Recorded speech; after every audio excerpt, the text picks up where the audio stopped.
O silêncio que tomou conta da mesa naquele domingo foi mais ensurdecedor que qualquer grito. Meu genro acabara de erguer a mão e bater no rosto da minha filha, ali, na frente de todos.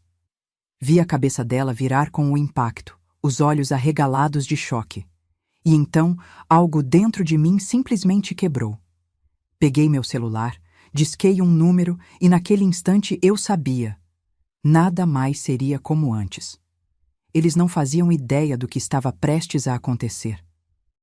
Mas antes de continuar, confira se você já está inscrito no canal e escreva nos comentários. De onde você está assistindo este vídeo?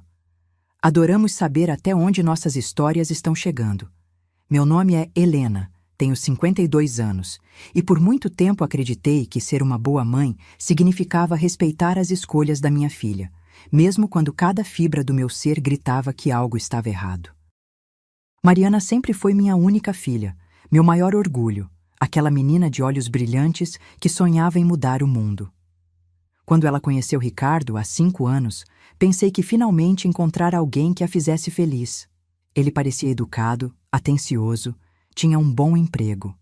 Meu ex-marido aprovou, os amigos elogiaram a escolha. E eu, ingênua, acreditei que o sorriso dela era genuíno.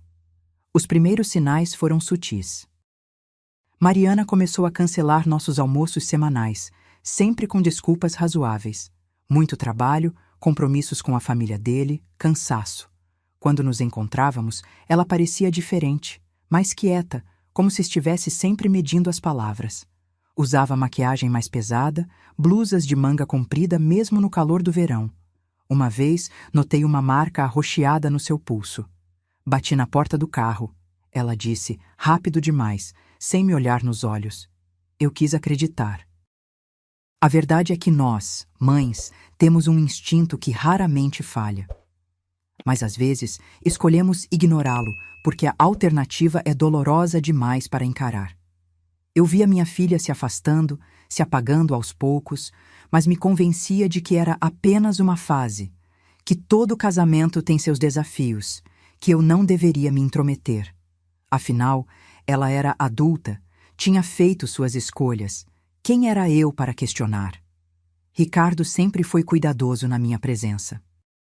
Chamava Mariana de amor, segurava sua mão, sorria nos momentos certos.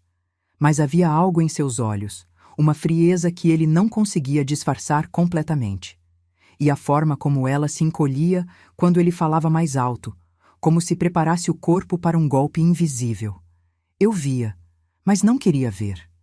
É mais fácil fingir que está tudo bem do que admitir que você falhou em proteger quem mais ama. Foi minha irmã, Clarice, quem primeiro verbalizou o que eu me recusava a aceitar. Estávamos tomando café em sua casa quando ela disse, sem rodeios, Helena, você percebe que a Mariana está apanhando, não percebe? As palavras me atingiram como um soco. Tentei negar, defender meu genro, listar todas as vezes que ele fora gentil. Clarice apenas me olhou, com aquela mistura de pena e frustração. Abra os olhos antes que seja tarde demais. Naquela noite não consegui dormir. Revivia cada encontro dos últimos meses, cada desculpa esfarrapada, cada olhar fugidio da minha filha. As peças começavam a se encaixar, formando uma imagem que eu odiava. No dia seguinte, liguei para Mariana e insisti para que viesse jantar no domingo. Precisava vê-la, conversar com ela longe dele. Mas ela disse que viria com Ricardo. Ele adora seus jantares, mãe, disse com aquela voz estranhamente alegre que não combinava com ela. O domingo chegou pesado, com um calor úmido que grudava na pele. Preparei o jantar favorito de Mariana, aquele nhoque que ela amava desde criança. A mesa estava posta, flores frescas no centro, tudo perfeito. Quando tocaram a campainha, meu coração disparou. Respirei fundo e abri a porta. Mariana estava diferente, mais magra, com olheiras profundas que a maquiagem não conseguia esconder completamente.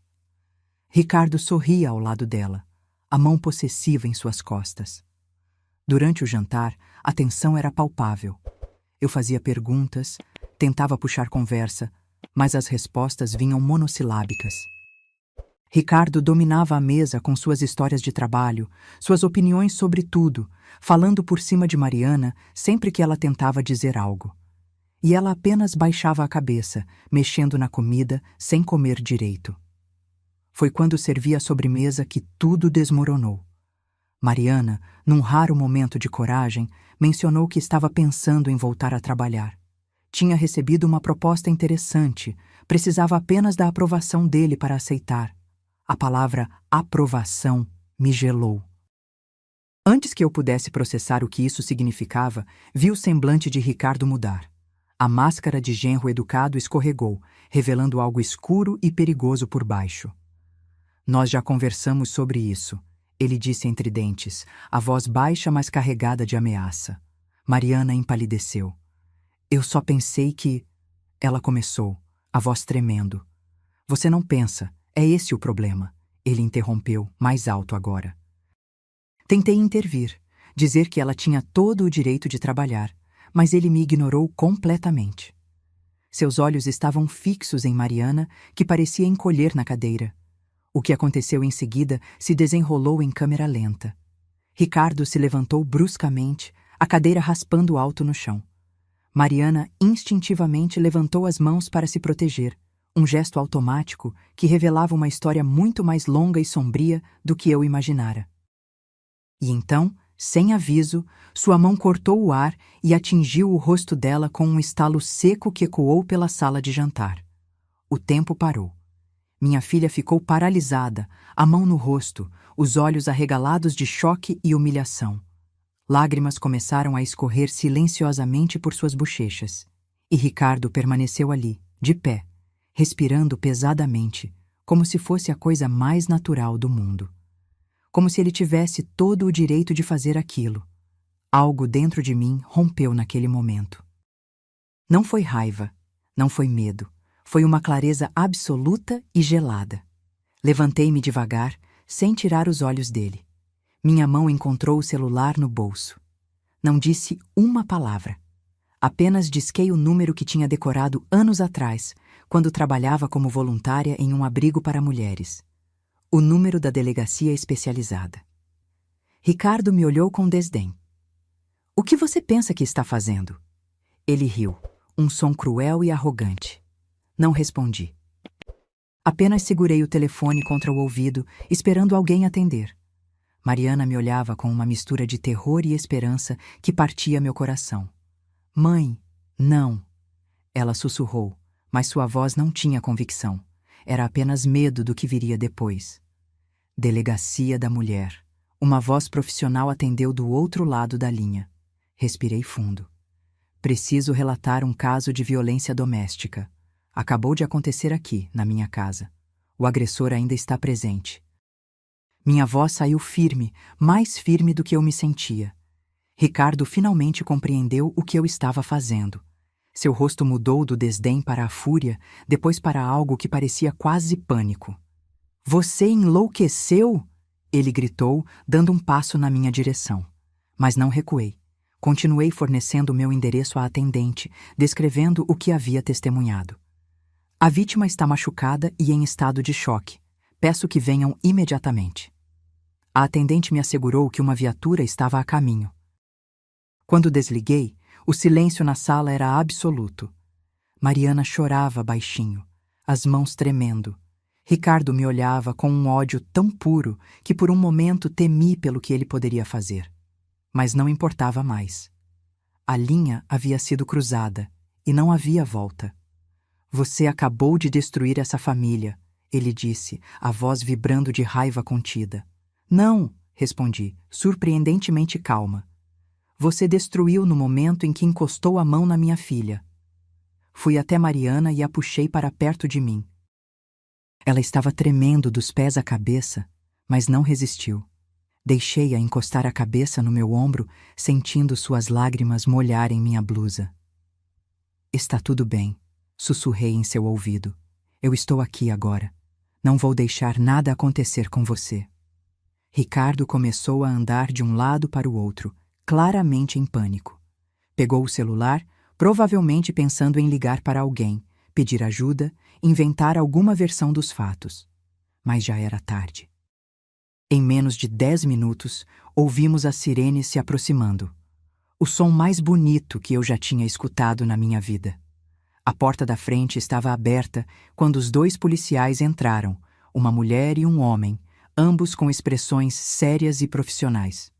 Ricardo imediatamente assumiu uma postura defensiva, as mãos levantadas em falso gesto de paz. Oficiais, houve um mal-entendido aqui, ele começou, a voz subitamente melíflua. Minha sogra está exagerando, foi apenas uma discussão de casal. A policial, uma mulher de cabelos curtos e olhar penetrante, ignorou-o completamente. Seus olhos foram direto para Mariana, ainda agarrada a mim, o rosto vermelho e inchado onde o tapa havia atingido. Senhora, a senhora está bem? Poderia vir aqui conversar comigo? Sua voz era gentil, mas firme. Mariana hesitou, olhando para mim em busca de aprovação. Assenti com a cabeça, encorajando-a. Foi quando minha filha se soltou do meu abraço e deu alguns passos trêmulos na direção da policial que eu realmente compreendi a extensão do medo em que ela vivia. Cada movimento era cauteloso, como se esperasse ser atacada a qualquer momento. Seus olhos se desviavam instintivamente para Ricardo, verificando sua reação. E ele a observava com aquele olhar que eu agora reconhecia pelo que realmente era: controle absoluto através do terror. A policial levou Mariana para um canto da sala, longe de Ricardo. O outro oficial se posicionou entre ele e nós, uma barreira física que finalmente permitia que minha filha respirasse. Eu podia ouvir fragmentos da conversa, a voz suave da policial fazendo perguntas cuidadosas, a voz quebrada de Mariana respondendo em sussurros. Há quanto tempo isso acontece? Ele já bateu em você antes? Você tem para onde ir? Ricardo tentou se aproximar, interromper, mas o policial o deteve com um gesto firme. Senhor, preciso que fique aqui. A frustração era visível no rosto dele. Aquela raiva de quem está perdendo o controle sobre uma situação. Ele me lançou um olhar envenenado. Você vai se arrepender disso, ele sibilou baixinho, só para eu ouvir. Vai destruir a vida dela. Ela não vai sobreviver sem mim. As palavras me atingiram, mas não da forma que ele esperava.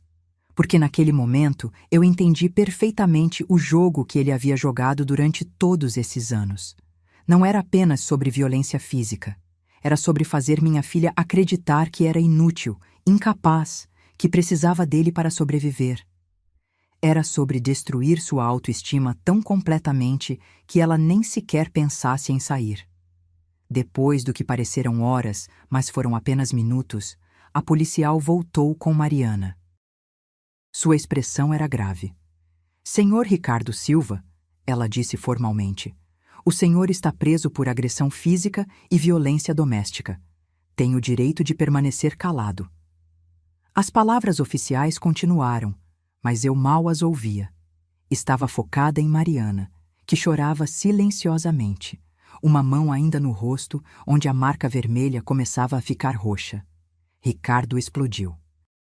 Isso é ridículo! Foi só um tapa! Ela estava sendo histérica. Eu apenas tentei acalmá-la. Sua voz subiu uma oitava, revelando o desespero por baixo da arrogância. Vocês não podem me prender por isso. Ela é minha esposa. A forma como ele disse minha esposa, como se Mariana fosse uma propriedade, um objeto que ele tinha direito de disciplinar, me deixou nauseada. O policial não perdeu tempo com discussões. Aproximou-se com as algemas, e pela primeira vez vi verdadeiro medo no rosto de Ricardo. Ele tentou recuar, mas estava encurralado. Não, espera, vamos conversar sobre isso, ele implorou, toda a arrogância evaporada. Eu não vou fazer isso de novo, eu juro. Foi um momento de fraqueza. Por favor, Mariana, diz para eles que foi um acidente. Minha filha ficou em silêncio. As lágrimas continuavam caindo, mas ela não disse uma palavra em defesa dele. E naquele silêncio, naquela recusa em salvá-lo como provavelmente tinha feito inúmeras vezes antes, eu vi um vislumbre da mulher forte que ela tinha sido, que ainda podia ser novamente. As algemas clicaram em torno dos pulsos dele com uma finalidade que me encheu de um alívio tão intenso que minhas pernas quase cederam.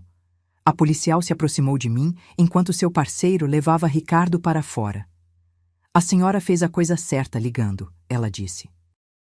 Muitas vezes, quando finalmente recebemos uma chamada, já é tarde demais. A implicação do que ela não disse pairou pesadamente no ar. Depois que a viatura partiu com Ricardo dentro, levando-o para a delegacia para o processo formal, a policial permaneceu conosco. Ela explicou os próximos passos. Mariana precisaria ir à delegacia para prestar depoimento formal. Passaria por exame de corpo de delito. Poderia solicitar uma medida protetiva. A lista de procedimentos era longa e assustadora, mas necessária. Sei que é muita coisa para processar agora, a policial disse gentilmente, entregando um cartão para Mariana. Mas você não precisa fazer nada disso sozinha. Temos assistentes sociais, psicólogos, advogados. Há uma rede de apoio esperando para ajudá-la. Mariana segurou o cartão com mãos tremendo, olhando para ele como se fosse um passaporte para um mundo que ela não tinha certeza se queria conhecer. Quando finalmente ficamos sozinhas, a casa pareceu estranhamente silenciosa. A mesa ainda estava posta, a comida fria nos pratos, testemunha muda do horror que se desenrolara. Mariana desabou no sofá, e foi então que ela verdadeiramente começou a chorar. Não mais lágrimas silenciosas de medo, mas soluços profundos e convulsivos que vinham de um lugar de dor antiga e reprimida.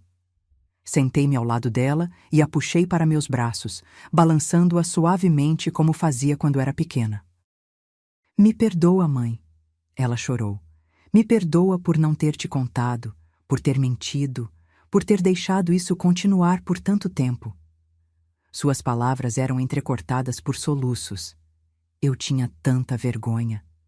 Achei que era culpa minha, que se eu fosse melhor esposa, ele não precisaria me corrigir. Aquela palavra, corrigir, me fez fechar os olhos com força. Quantas vezes ela tinha ouvido isso? Quantas vezes ele a havia convencido de que a violência era culpa dela, que ela merecia, que era para o seu próprio bem. Você não tem nada de que se desculpar, eu disse, minha própria voz embargada. Nada disso foi sua culpa. Nada. Ficamos ali por muito tempo, abraçadas, deixando que os anos de silêncio e dor finalmente se expressassem. Lá fora, a noite tinha caído completamente. A casa estava escura, exceto pela luz suave da sala. E pela primeira vez em anos, minha filha estava segura. Realmente segura. Eventualmente, os soluços diminuíram. Mariana se afastou ligeiramente, limpando o rosto com as costas das mãos. O que vai acontecer agora? Ela perguntou, sua voz pequena e assustada. Era a pergunta de uma criança, e meu coração se partiu ao perceber o quanto dela ainda estava presa naquele lugar de medo. Agora, eu disse, segurando seu rosto com cuidado, evitando o lado machucado. Você vai ficar aqui comigo. Vamos cuidar de você, fazer tudo do jeito certo, passo a passo. Amanhã, vamos à delegacia, você vai prestar seu depoimento. Vamos conseguir aquela medida protetiva para que ele não possa se aproximar de você. E depois, devagar, vamos reconstruir sua vida. Mariana assentiu, mas seus olhos ainda estavam cheios de dúvida. E se ele sair? E se ele voltar para me buscar? O medo em sua voz era palpável. Ele sempre disse que se eu tentasse sair, ele me encontraria. Que não havia lugar onde eu pudesse me esconder dele. Segurei suas mãos com firmeza. Ele não vai chegar perto de você, eu prometi. E foi uma promessa que eu pretendia cumprir com cada fibra do meu ser. Desta vez, você não está sozinha. Eu estou aqui. A lei está aqui. E eu vou fazer tudo ao meu alcance para garantir que ele nunca mais encoste um dedo em você. Levantei-me e comecei a recolher os pratos da mesa, precisando de algo para fazer com as mãos. Mariana me observava em silêncio. Mãe, ela disse suavemente, como você soube? Quando você percebeu? Parei, um prato nas mãos, pensando na resposta. Acho que sempre soube, admiti finalmente. Mas não queria acreditar. Não queria aceitar que minha filha estava sofrendo e eu não estava fazendo nada a respeito. Não foi culpa sua, Mariana disse, repetindo minhas palavras de volta para mim. Eu escondi bem. Aprendi a mentir, a inventar desculpas, a usar maquiagem nos lugares certos. Ela tocou o rosto com cuidado.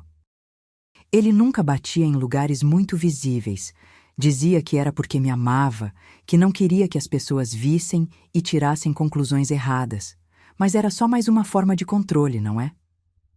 Assenti, sentindo lágrimas arderem em meus próprios olhos. Minha filha tinha aprendido lições terríveis naquele casamento. Lições sobre como desaparecer, como se fazer pequena, como sobreviver. Mas ela tinha esquecido como viver. E agora, finalmente, teríamos a chance de lembrá-la. Aquela primeira noite foi longa. Mariana não conseguia dormir, acordando a cada ruído com o coração disparado, verificando as portas e janelas obsessivamente. Eu preparei o quarto de hóspedes para ela, o mesmo quarto que tinha sido seu na adolescência, mas ela me pediu para dormir comigo. Só por hoje, ela disse, envergonhada. Eu só não quero estar sozinha. Claro que concordei. Deitamos lado a lado na escuridão e aos poucos ela começou a falar. As palavras saíam aos poucos, tropeçando umas nas outras, como se tivessem ficado presas por tempo demais. Ela me contou sobre a primeira vez que ele a empurrou, 6 meses após o casamento. Como ele chorou depois, implorou perdão, jurou que nunca mais aconteceria.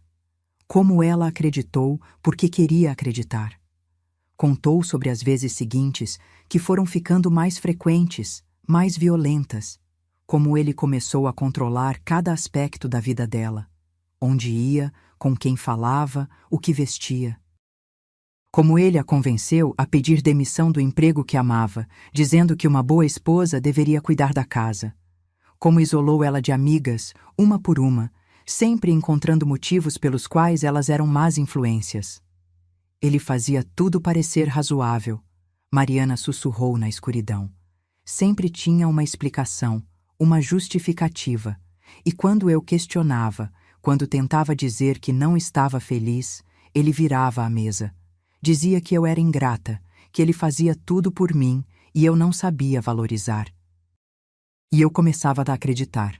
Começava a pensar que talvez ele estivesse certo, que o problema era eu. Ouvi em silêncio, meu coração se despedaçando a cada palavra. Como tinha sido cega por tanto tempo. Como não tinha visto os sinais. Mas sabia a resposta. Porque ele era cuidadoso, calculista. Na frente dos outros, era o genro perfeito. Só quando estavam sozinhos a máscara caía. Houve um dia, Mariana continuou, sua voz quase inaudível, cerca de 1 ano atrás, em que pensei seriamente em acabar com tudo. Senti meu sangue gelar. Eu estava no banheiro, com as mãos tremendo, segurando um frasco de remédios. Tinha brigado comigo porque o jantar estava frio. Me empurrou contra a parede e disse que eu era inútil, que não prestava para nada. E eu acreditei, mãe. Naquele momento, eu realmente acreditei. Lágrimas escorriam silenciosamente pelo meu rosto. O que te impediu? Perguntei, minha voz rouca. Você, ela respondeu simplesmente. Pensei em você, em como te machucaria. E pensei que talvez, só talvez, as coisas pudessem melhorar. Ele sempre dizia que ia mudar, que eu só precisava ser mais paciente. Então, eu fiquei. E continuei ficando.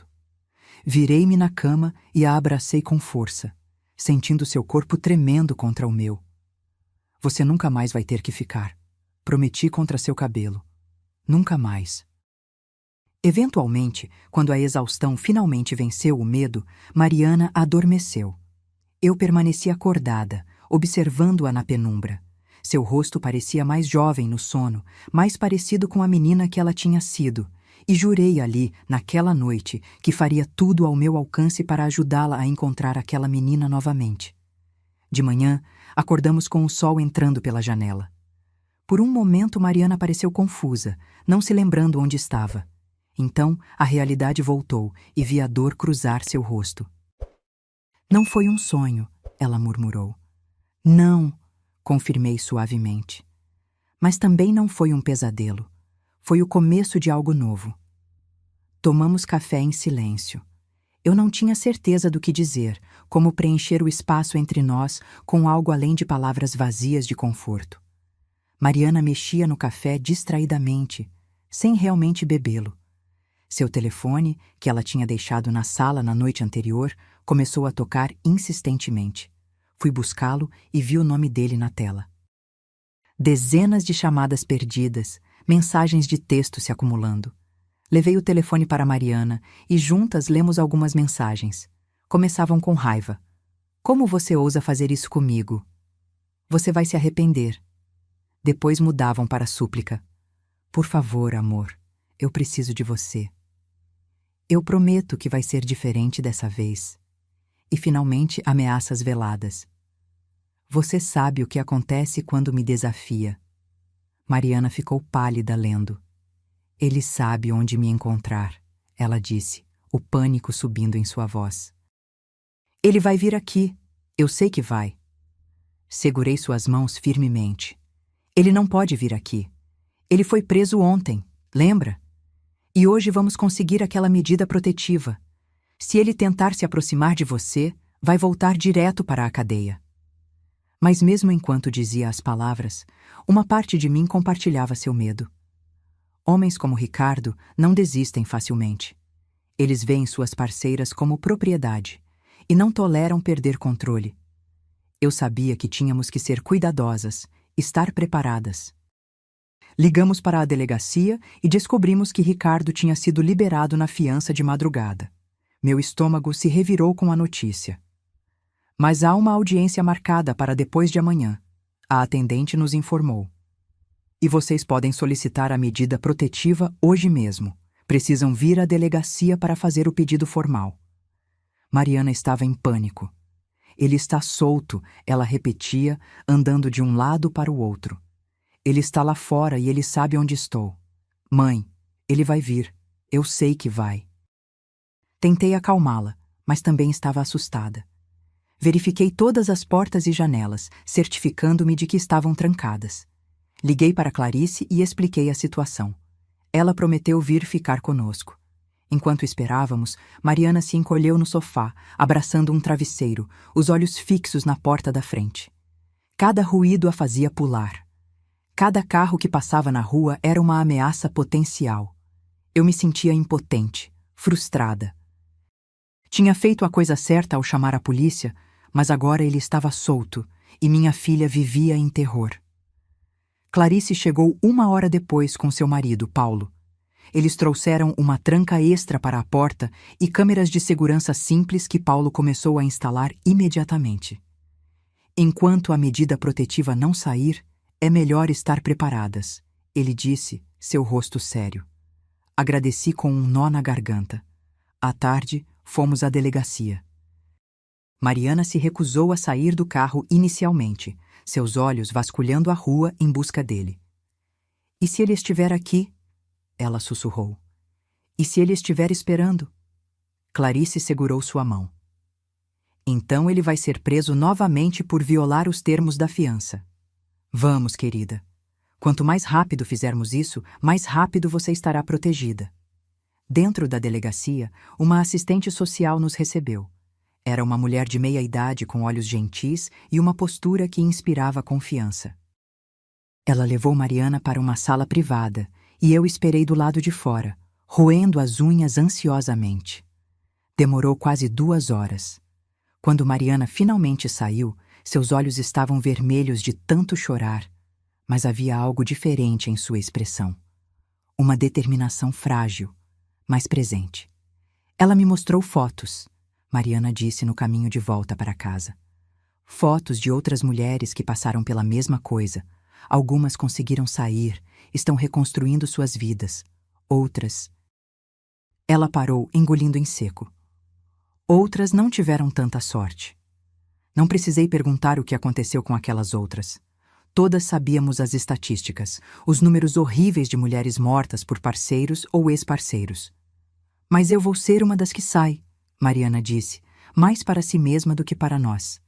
Eu tenho que ser.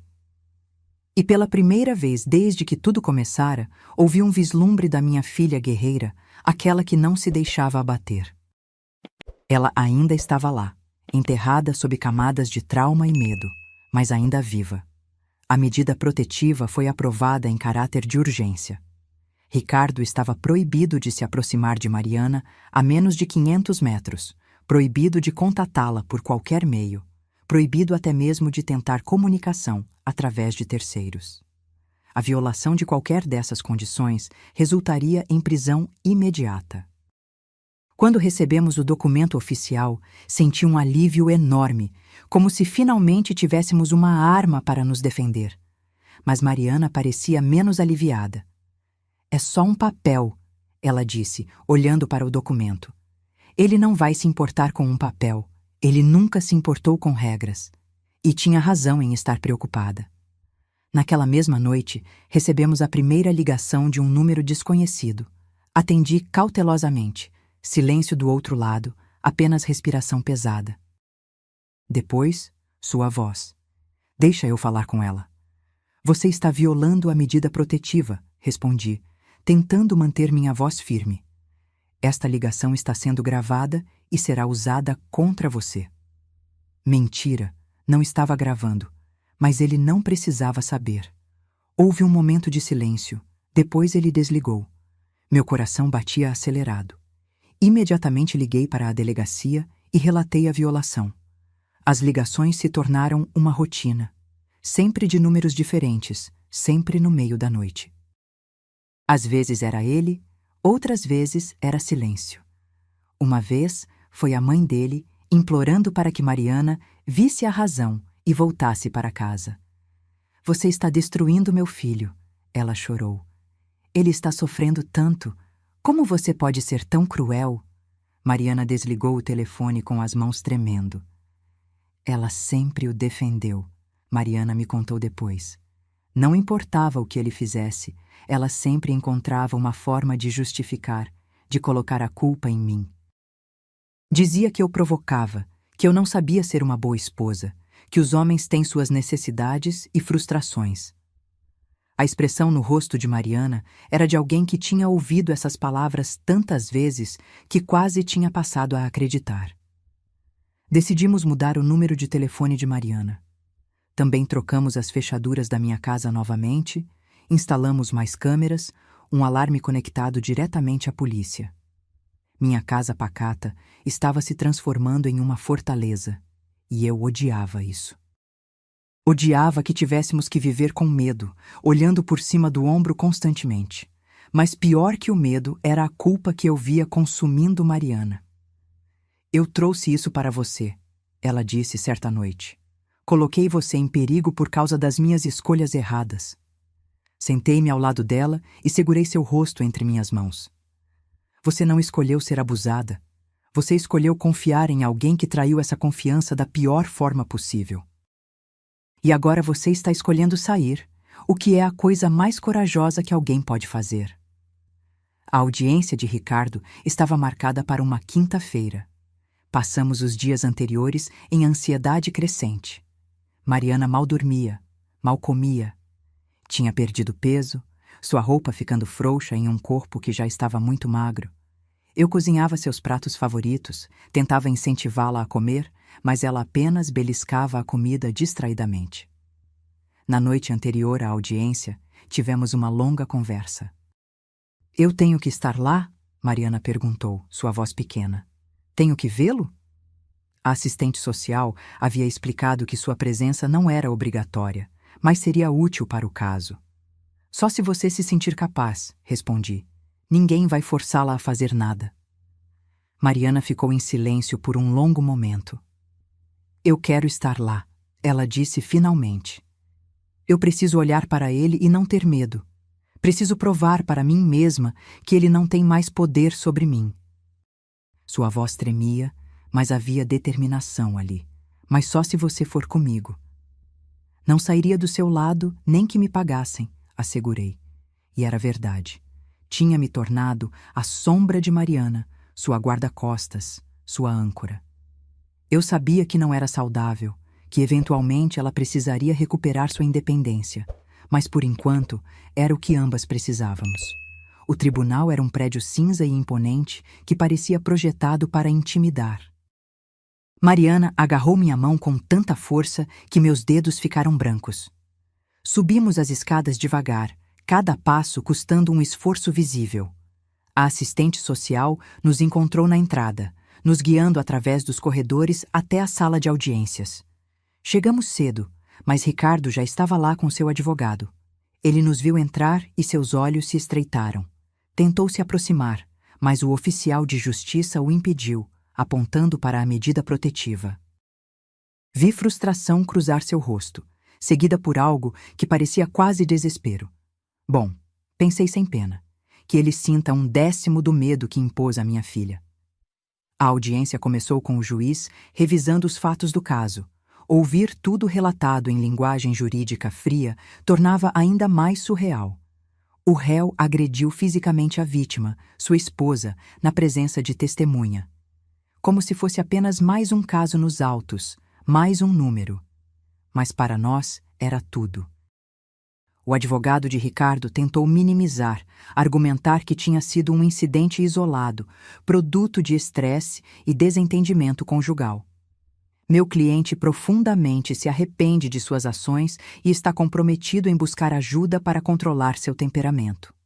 As palavras soavam ensaiadas, vazias. O juiz não parecia impressionado. Então foi a vez de Mariana testemunhar. Vi o pânico em seus olhos quando chamaram seu nome. Apertei sua mão uma última vez antes que ela se levantasse. Suas pernas tremiam visivelmente enquanto caminhava até a frente. O juiz a olhou com gentileza. Respire fundo, jovem. Sei que é difícil, mas preciso que me conte, com suas próprias palavras, o que aconteceu. Mariana começou com voz trêmula, descrevendo o jantar, a discussão, o tapa. Mas então, incentivada pelas perguntas cuidadosas do promotor, ela começou a contar mais. Contou sobre os anos de abuso, as ameaças, o controle. Sua voz foi ficando mais firme à medida que falava, como se cada palavra a libertasse um pouco mais. Ricardo tentou interromper várias vezes, negando, argumentando, mas foi silenciado pelo juiz. Terá sua chance de falar, Sr. Silva. Por enquanto, deixe a testemunha terminar. E Mariana terminou. Contou tudo, cada humilhação, cada golpe, cada ameaça. Quando finalmente sentou-se novamente ao meu lado, estava pálida, mas aliviada. Tinha feito a parte mais difícil.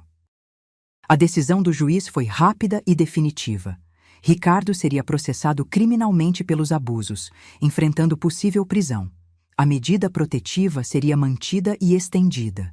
Ele estava proibido de qualquer contato com Mariana por tempo indeterminado.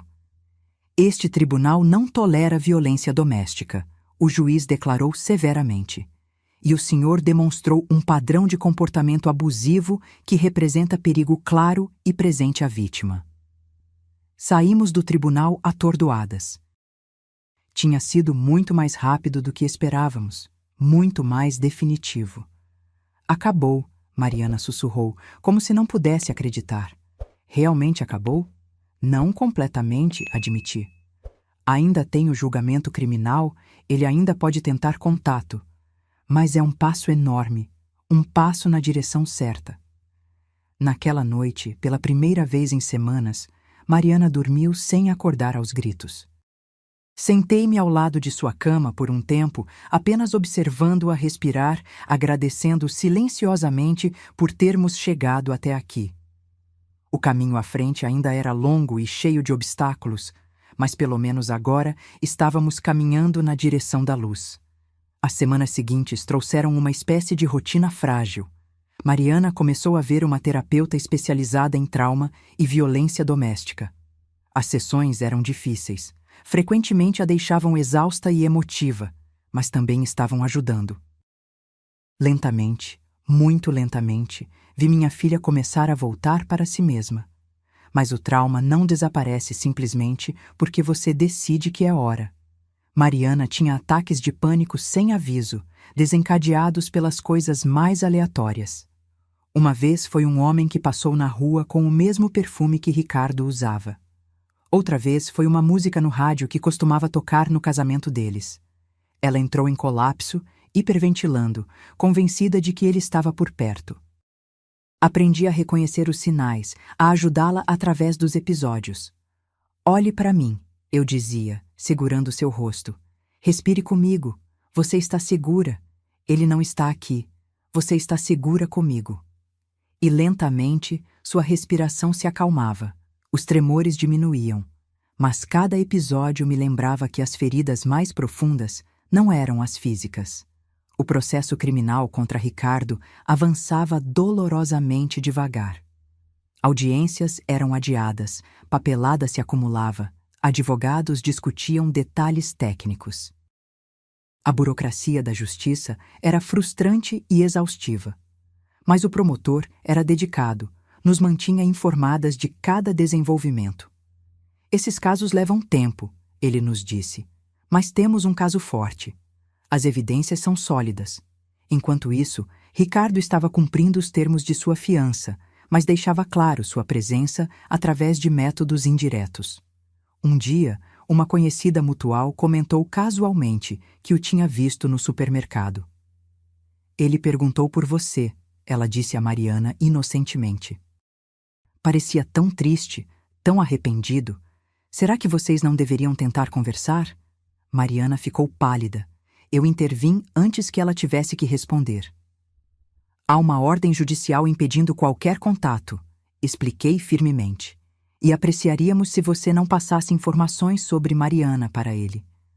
A mulher pareceu ofendida, murmurando algo sobre querer apenas ajudar, mas se afastou. Depois ela partiu. Mariana desabou. Sempre tem alguém defendendo ele, ela disse amargamente. Sempre alguém dizendo que eu deveria dar outra chance, que ele não parecia tão ruim, que todo casamento tem problemas. Como se eu não tivesse tentado. Como se eu não tivesse dado centenas de chances. Era verdade. A cultura que culpabiliza as vítimas estava viva e bem, mesmo em nosso pequeno círculo. Pessoas que nunca tinham vivenciado abuso simplesmente não entendiam. Não conseguiam compreender por que Mariana não tinha simplesmente saído antes. Como se fosse simples. Como se o medo, o controle, o trauma não fossem grilhões tão reais quanto os físicos.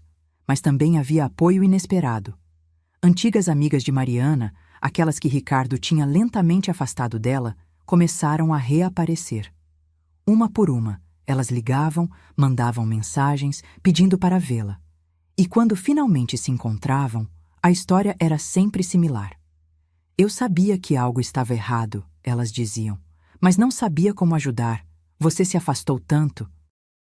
Mariana chorava nesses encontros, pedindo desculpas por tê-las deixado ir, por ter acreditado quando Ricardo dizia que elas eram más influências.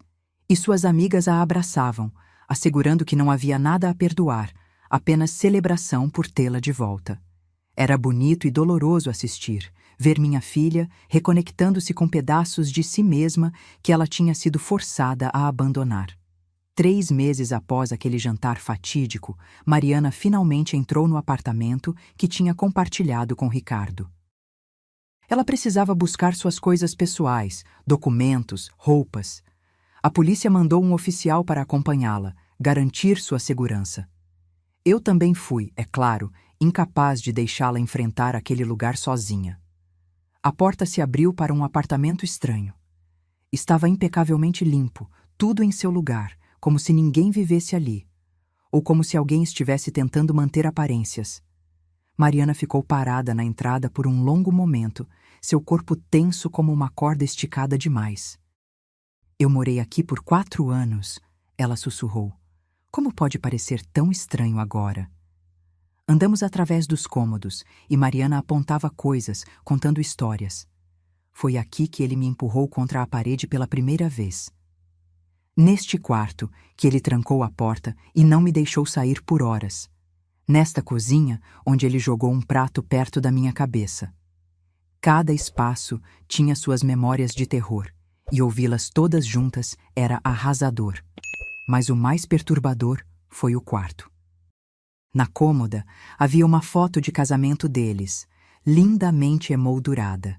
Mariana jovem e radiante, Ricardo ao lado dela parecendo o noivo perfeito. Eu era tão feliz naquele dia, Mariana disse pegando a foto. Achei que tinha encontrado meu conto de fadas. Como eu estava enganada. Ela virou a foto de cabeça para baixo na cômoda e começou a empacotar suas coisas. Roupas, livros, algumas lembranças de família. Não levou muito, deixou para trás a maioria das coisas que tinham comprado juntos. Não quero nada que me lembre dele, ela explicou. Entendi perfeitamente. Quando estávamos quase terminando, escutamos uma chave na fechadura. Meu coração parou. O oficial imediatamente se posicionou na frente de nós, a mão no coldre. A porta se abriu e Ricardo entrou. Ele parou abruptamente ao nos ver, surpresa e raiva competindo em seu rosto. "O que vocês estão fazendo aqui?" ele exigiu, dando um passo para dentro. O oficial ergueu a mão. "Senhor Silva, há uma ordem judicial impedindo sua aproximação. Preciso que saia imediatamente ou serei forçado a prendê-lo." Ricardo nos olhou por cima do ombro do oficial, seus olhos fixos em Mariana. "Precisamos conversar", ele disse, ignorando completamente o policial. Mariana tremia violentamente, mas sua voz saiu firme. "Não temos nada para conversar, e você está violando a medida protetiva." Ricardo deu risada, um som amargo. "Medida protetiva, como se eu fosse machucá-la." "Eu a amo, por Deus. Tudo que eu fiz foi porque a amo." "Amor não machuca", Mariana respondeu. E ouvi anos de terapia naquelas 3 palavras simples. Amor não ameaça, não controla, não bate. O que você sente não é amor, é posse. Estava tão orgulhosa dela naquele momento, de pé ali, enfrentando seu abusador, dizendo as verdades que tinha levado tanto tempo para aprender. Ricardo abriu a boca para responder, mas o oficial o interrompeu. "Senhor, última chance. Saia voluntariamente ou será preso." Por um momento, pensei que Ricardo fosse resistir, fosse fazer algo estúpido. Mas, finalmente, com um último olhar carregado de ódio, ele recuou. "Isso não acabou", ele disse, mas soou como desespero mais que ameaça. A porta se fechou atrás dele. Mariana desabou no chão, os joelhos cedendo. Ajoelhei-me ao lado dela, puxando-a para meus braços. "Você foi tão corajosa", sussurrei. Tão corajosa." Ela chorou contra meu ombro, anos de dor e medo finalmente encontrando liberação. E quando finalmente paramos de chorar, juntamos as últimas coisas e saímos daquele apartamento pela última vez. O incidente no apartamento resultou em Ricardo ter sua fiança revogada. A violação flagrante da medida protetiva, testemunhada por um oficial de polícia, foi a gota d'água. Ele foi preso novamente, desta vez sem possibilidade de liberdade até o julgamento. Quando recebemos a notícia, senti um alívio tão intenso que meus joelhos fraquejaram. Mariana, surpreendentemente, reagiu com emoções misturadas. "Sei que deveria estar feliz", ela me disse naquela noite. "E estou, mas também me sinto culpada, como se eu tivesse colocado ele na prisão." Segurei suas mãos firmemente. "Você não colocou ninguém na prisão. Ele colocou a si mesmo lá com suas próprias escolhas, suas próprias ações." Mas entendi a culpa. Era programada nela por anos de manipulação, anos sendo convencida de que era responsável pelos sentimentos e ações dele. Desfazer esse condicionamento levaria tempo, talvez anos, mas estávamos trabalhando nisso, sessão de terapia por sessão de terapia, dia por dia. Com Ricardo preso, Mariana começou a sair mais. Pequenos passos inicialmente, uma caminhada até a padaria, café com uma amiga. Cada saída era uma vitória, cada momento fora de casa sem olhar por cima do ombro, sem esperar ver ele surgindo de algum lugar. Ela começou a sorrir mais, risadas genuínas substituindo os sorrisos tensos que tinha usado como máscara. Certo dia, ela chegou em casa com um anúncio. Consegui um emprego, disse, seus olhos brilhando de uma forma que eu não via há anos. Meio período, nada grande, mas é meu, algo que é só meu. Abracei-a com força, orgulho e alegria inundando meu peito. Era mais que um emprego. Era independência, era reconstrução, era vida. Seu primeiro dia de trabalho foi agridoce. Mariana estava nervosa, insegura de suas habilidades após anos sem trabalhar. E se eu não for boa o suficiente? Ela perguntou enquanto se arrumava. E se eu decepcionar todo mundo? Então você aprende e melhora, respondi simples. Mas não vai. Você é inteligente, capaz e merece esta chance. Ela voltou para casa naquele dia radiante. Foi incrível, disse, mal conseguindo conter a empolgação. Todos foram tão gentis e eu realmente ajudei pessoas. Esqueci como é bom ser útil, ter um propósito além de sobreviver. As lágrimas em seus olhos eram de alegria desta vez, e meu coração cantou. Mas nem tudo eram rosas. O trauma tem formas de ressurgir nos momentos mais inesperados. Uma noite, Mariana acordou gritando, um pesadelo tão real que ela tinha certeza que Ricardo estava no quarto. Levei minutos para acalmá-la, lembrá-la onde estava, que estava segura. Ele estava me machucando de novo, ela soluçou. E eu não conseguia me mover, não conseguia gritar, estava presa. Os pesadelos se tornaram frequentes por um tempo. Sua terapeuta explicou que era normal, parte do processo de cura. O cérebro está processando o trauma, ela disse. É doloroso, mas necessário. Ainda assim, era difícil assistir Mariana lutar contra seus demônios internos, sabendo que não podia fazer nada além de estar presente. O julgamento criminal finalmente teve uma data marcada, 6 meses após aquele jantar fatídico. Mariana estava apavorada. Vou ter que vê-lo de novo, ela disse. Contar tudo de novo para uma sala cheia de estranhos julgando cada palavra. Sim, seria difícil, mas também seria catártico, o promotor nos assegurou. É sua chance de ser ouvida oficialmente, de fazer suas experiências parte do registro público. Passamos as semanas antes do julgamento nos preparando. O promotor ensaiou as perguntas com Mariana, preparando-a para o que o advogado de defesa poderia perguntar. Ele vai tentar desacreditá-la, ele avisou. Vai sugerir que você provocou, que exagerou, que está mentindo. Não deixe isso te abalar. Você sabe a verdade, e é isso que importa. A preparação foi exaustiva. Cada sessão deixava Mariana esgotada, revivendo traumas, antecipando confrontações. Mas ela perseverou. Preciso fazer isso, ela dizia sempre que eu sugeria uma pausa. Preciso terminar o que começamos naquela noite no jantar. Preciso vê-lo responsabilizado. A noite antes do julgamento, não dormimos. Ficamos sentadas na cozinha, bebendo chá, conversando sobre tudo e nada. Mariana estava surpreendentemente calma, uma calma que vinha da resolução, não do medo. Não importa o que aconteça amanhã, ela disse. Eu já venci. Porque saí, porque estou viva, porque estou reconstruindo minha vida. Ele não tem mais poder sobre mim. Desejei ter sua certeza. Eu estava aterrorizada. E se o júri não acreditasse nela? E se Ricardo fosse absolvido? E se tivéssemos passado por tudo isso por nada? Mas mantive meus medos para mim, oferecendo apenas apoio e amor. Ela precisava de minha força, não de minhas dúvidas. A manhã chegou clara e fria. Vestimos-nos em silêncio, Mariana escolhendo roupas conservadoras, sem maquiagem chamativa. Não quero dar a eles nenhuma razão para me julgar, ela explicou. Odiava que ela tivesse que pensar assim, que precisasse se preocupar em parecer a vítima perfeita. Mas entendia a realidade do sistema. O tribunal estava lotado. Jornalistas, curiosos, apoiadores de ambos os lados. Vi a família de Ricardo sentada do outro lado, suas expressões variando de hostilidade a indiferença.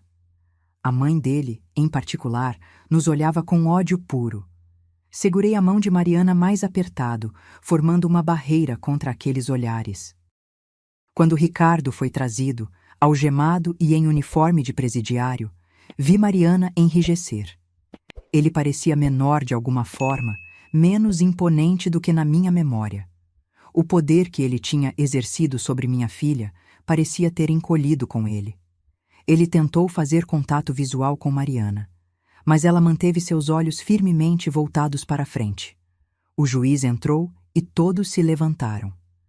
Era uma mulher de meia idade com expressão stern, mas justa. Ela olhou ao redor da sala, seus olhos pausando brevemente em Mariana, uma comunicação silenciosa de solidariedade, talvez. Ou talvez eu apenas esperasse ver isso. O processo começou, e não havia mais volta. O julgamento durou 3 dias longos e exaustivos. O promotor apresentou seu caso metodicamente. Fotografias das lesões de Mariana, depoimentos de vizinhos que tinham ouvido discussões, registros médicos, mensagens de texto ameaçadoras. Cada peça de evidência construía um retrato devastador de abuso sistemático e escalada de violência. No segundo dia, foi a vez de Mariana testemunhar. Vi suas mãos tremerem quando ela se levantou, mas sua voz saiu firme quando fez o juramento. O promotor a guiou gentilmente através de sua história, como conheceu Ricardo, os primeiros sinais de controle, a primeira vez que ele a agrediu, como o abuso escalou ao longo dos anos. Mariana falou por horas, sua voz nunca vacilando mesmo quando lágrimas escorriam por seu rosto. Ela descreveu incidentes específicos com detalhes dolorosos. A vez que ele a trancou no banheiro por 6 horas porque ela tinha conversado com um colega de trabalho. A noite em que ele quebrou seu celular contra a parede porque ela não respondeu uma mensagem imediatamente. O jantar na minha casa, onde tudo finalmente culminou. Então veio o contra-interrogatório. O advogado de defesa era um homem de meia idade com um ar presunçoso que imediatamente me fez ranger os dentes. Ele circulou Mariana como um predador, sua voz melosa, mas com bordas afiadas. Senhora Silva, não é verdade que você frequentemente provocava meu cliente? Que usava palavras que sabia que o irritariam? Mariana manteve-se firme. Expressar minha opinião não é provocação, ela respondeu calmamente. E mesmo que fosse, nada que eu dissesse justificaria violência. O advogado mudou de tática, sugerindo que ela tinha exagerado, que os hematomas poderiam ter vindo de quedas acidentais. Mariana apenas o olhou. Eu sei o que aconteceu comigo, ela disse, e nenhuma quantidade de insinuações vai mudar isso. Fiquei tão orgulhosa dela naquele momento. A mulher insegura e aterrorizada de meses atrás tinha se tornado essa pessoa forte, recusando-se a ser intimidada ou manipulada. Ela tinha encontrado sua voz e ninguém, absolutamente ninguém, ia silenciá-la novamente. Quando finalmente foi a vez da defesa apresentar seu caso, foi quase tragicômico. Ricardo testemunhou, tentando se retratar como a verdadeira vítima. Mariana era difícil, ele alegou, sempre questionando, desrespeitando. Ele só tinha reagido ao estresse extremo. Eu a amava, ele disse, sua voz quebrando dramaticamente. Ainda amo, só queria que ela fosse melhor. O promotor o destroçou no contra-interrogatório. Então sua forma de mostrar amor é com punhos? Ele perguntou sarcasticamente. Ricardo se enrolou, contradizendo-se, suas mentiras desmoronando sob escrutínio. Foi satisfatório assistir, ver o homem que tinha aterrorizado minha filha, reduzido a um mentiroso desajeitado, no banco das testemunhas. A mãe de Ricardo também testemunhou, pintando seu filho como um santo e Mariana como uma manipuladora.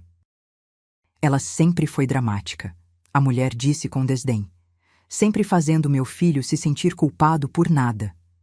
Era claro que ela acreditava genuinamente nisso, que tinha construído toda uma narrativa onde seu filho era perfeito e qualquer problema era culpa de outros. No terceiro dia, vieram os argumentos finais. O promotor foi eloquente e apaixonado, pintando um retrato claro de um abusador sistemático que tinha usado medo e violência para controlar. Esta não é uma história sobre um homem que perdeu o controle uma vez, ele disse. É sobre um homem que usou o controle como arma, repetidamente, intencionalmente, para quebrar o espírito de sua esposa. O advogado de defesa argumentou estresse, provocação, que Ricardo merecia outra chance. Suas palavras soaram ocas depois de tudo que tínhamos ouvido. Quando ambos terminaram, o júri foi dispensado para deliberar. Saímos do tribunal para esperar, cada minuto se arrastando como uma eternidade. Mariana estava exausta, emocional e fisicamente drenada. Encontramos um café próximo e sentamos em silêncio, bebendo café que nenhuma de nós realmente queria. Seja qual for o veredicto, eu disse finalmente, você foi incrível. Você contou sua verdade e ninguém pode tirar isso de você. Só espero que seja suficiente, Mariana sussurrou. Espero que acreditem em mim. Como não poderiam? Respondi, mas sabia que às vezes a verdade não é suficiente. Júris são imprevisíveis, especialmente em casos de violência doméstica, onde há tanto preconceito implícito. Esperamos por 4 horas antes de sermos chamados de volta. O júri tinha chegado a um veredito. Meu coração batia tão forte que pensei que fosse saltar do peito. Mariana estava pálida, suas mãos geladas nas minhas. Voltamos para a sala do tribunal e nos sentamos, todos os olhos no júri enquanto eles entravam. O juiz pediu ao presidente do júri que se levantasse. Chegaram a um veredicto? Ela perguntou. Sim, Vossa Excelência, o homem respondeu. Houve uma pausa que pareceu durar uma vida. No crime de agressão qualificada, consideramos o réu culpado. No crime de violência doméstica contínua, consideramos o réu culpado. O alívio que inundou através de mim foi tão intenso que pensei que fosse desmaiar. Mariana desabou contra mim, soluçando. Do outro lado da sala, ouvi o grito angustiado da mãe de Ricardo. Mas não me importei. Justiça tinha sido feita. Finalmente, depois de tudo, justiça tinha sido servida. O juiz agendou a sentença para 2 semanas depois. Ricardo foi levado para aguardar na prisão, sua expressão de choque e descrença quase cômica. Ele realmente tinha achado que sairia livre, que de alguma forma seu charme e manipulação funcionariam mesmo ali. Estava errado. Saímos do tribunal sob o sol da tarde. Jornalistas tentaram nos abordar, mas os ignoramos, caminhando direto para o carro. Dentro, finalmente a salvo de olhares curiosos, Mariana se virou para mim. Acreditaram em mim, ela disse maravilhada. Eles realmente acreditaram. Claro que acreditaram, respondi, limpando suas lágrimas. Porque você falou sua verdade com coragem e dignidade. Porque a evidência estava do seu lado. Porque você mereceu justiça e finalmente a recebeu. Dirigimos para casa em silêncio, mas era um silêncio confortável, de alívio, de um peso enormemente pesado finalmente levantado. Aquela noite, fizemos um jantar simples e comemos na varanda, assistindo o pôr do sol. Mariana parecia mais leve de alguma forma, como se anos tinham sido retirados de seus ombros. Sabe, ela disse pensativa, por muito tempo achei que minha vida tinha acabado quando me casei com ele, que tinha feito escolhas tão ruins que nunca me recuperaria. E agora? Perguntei. Ela sorriu, um sorriso genuíno que iluminou seu rosto inteiro. Agora sei que minha vida apenas começou de verdade. Aquele capítulo acabou, mas há tantos mais pela frente. E desta vez vou escrevê-lo sozinha. Abracei-a, meu coração transbordando de amor e orgulho por essa mulher incrível que era minha filha. A sentença veio 2 semanas depois. Ricardo recebeu 6 anos de prisão, além de programas obrigatórios de reabilitação para abusadores. Não foi tanto quanto eu esperava, mas o promotor explicou que era uma sentença sólida para um primeiro delito oficial. E com a condenação em seu registro, ele acrescentou, Qualquer violação futura será tratada muito mais severamente.